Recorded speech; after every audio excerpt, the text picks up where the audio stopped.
नमस्ते। जैसा कि आप जानते हैं, भूमध्य रेखा एक काल्पनिक रेखा या वृत्त है। यही काल्पनिक रेखा पृथ्वी को उत्तरी और दक्षिणी गोलार्ध में विभाजित करती है। अन्य दो काल्पनिक रेखाओं के बारे में क्या ख्याल है? कर्क रेखा और मकर रेखा। ये रेखाएं भूमध्य रेखा से दोनों ओर 23 डिग्री और 26 मिनट की दूरी पर क्यों स्थित है?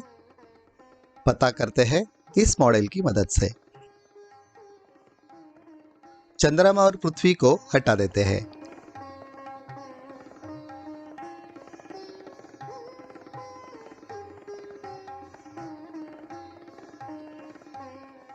यहां पर साइज में थोड़ी बड़ी पृथ्वी को रखेंगे।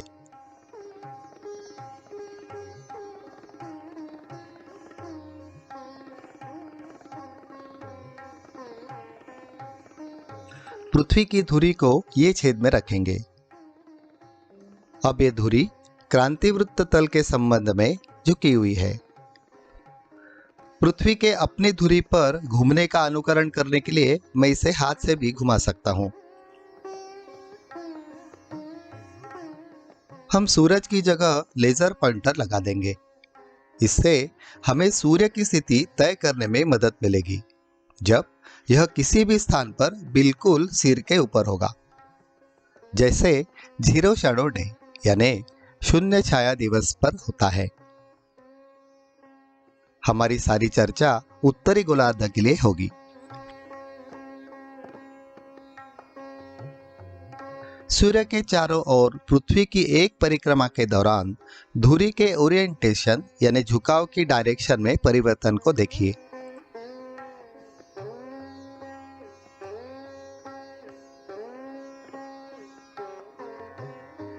इस गियर की मदद से धुरी के झुकाव की दिशा बदली जा सकती है।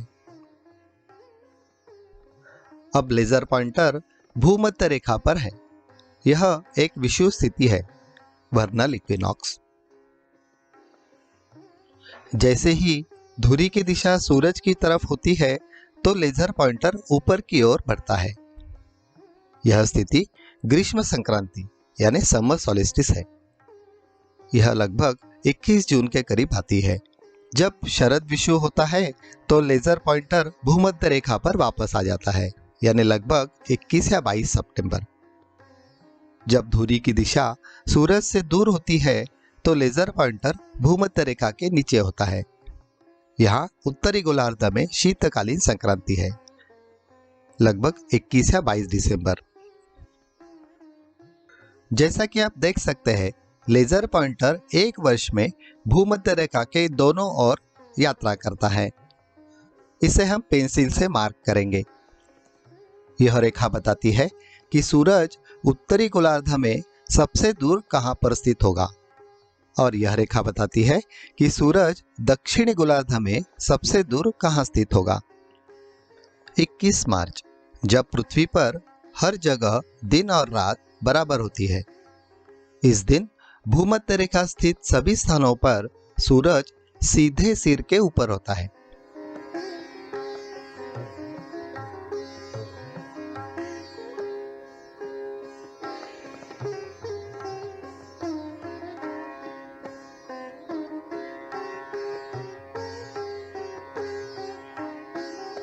तारीख है 14 मई।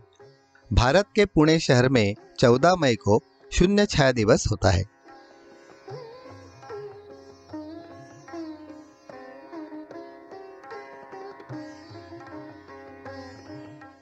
अभी 21 जून है, उत्तरी गोलार्ध में सबसे लंबा दिन। इस दिन सूरज सभी स्थानों पर ठीक ऊपर होता है, जो 23 डिग्री और 26 मिनट पर स्थित है। वहां इस दिन शून्य छाया दिवस होता है। मध्य प्रदेश में उज्जैन के पास स्थित डोंगला ऐसा ही एक स्थान है। सूरज की स्थिति दक्षिण की ओर खिसक रही है और 21 सितंबर को यह फिर से भूमध्य रेखा पर है। इस स्थिति को यहां से हम देख नहीं सकते, 21 या 22 दिसंबर, जो उत्तरी गोलार्ध में सबसे छोटा दिन होता है। सूरज इन स्थानों पर ठीक ऊपर आता है, जो भूमध्य रेखा से दक्षिण में 23 डिग्री और 26 मिनट पर स्थित है। 21 मार्च को सूरज फिर से भूमध्य रेखा पर उसी स्थान पर आ जाता है जहां शून्य छाया दिवस होता है। यही वह घटना है जो कर्क रेखा और मकर रेखा को तय करती है। इन रेखाओं का अक्षांश पृथ्वी की धुरी के झुकाव से तय होता है। फिलहाल यह 23 डिग्री 26 मिनट है। पिछली शताब्दी में जब अक्षांश की इस रेखा का नाम रखा गया था, तब जून संक्रांति के समय सूरज कर्क राशि में था, यानी कैंसर।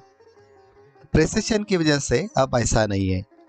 अब जून संक्रांति के समय सूरज मिथुन राशि में होता है।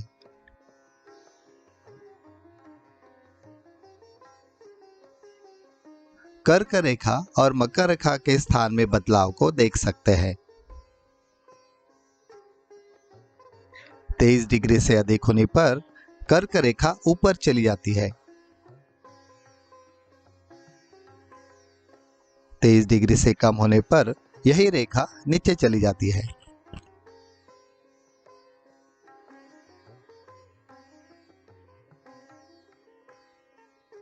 भारत में यह रेखा 6 राज्यों से होकर गुजरती है: गुजरात, राजस्थान, मध्य प्रदेश, छत्तीसगढ़, झारखंड और पश्चिम बंगाल। बहुत साल पहले कर्क रेखा उज्जैन नगरी से गुजरती थी, लेकिन यही रेखा अब उज्जैन से लगभग 30 किलोमीटर उत्तर में डोंगला नामक गांव से गुजरती है। ये तस्वीर मेक्सिको देश में कर्क रेखा के स्थान पर ली गई है। इससे आप देख सकते हैं कि कर्क रेखा का स्थान हर साल थोड़ा खिसकता है। कर्क रेखा से मकर रेखा के बीच के स्थान को उष्णकटिबंध कहा जाता है। मकर रेखा से कर्क रेखा की ओर बढ़ने को उत्तरायण कहते हैं एवं कर्क रेखा से मकर रेखा की वापसी को दक्षिणायन कहते हैं।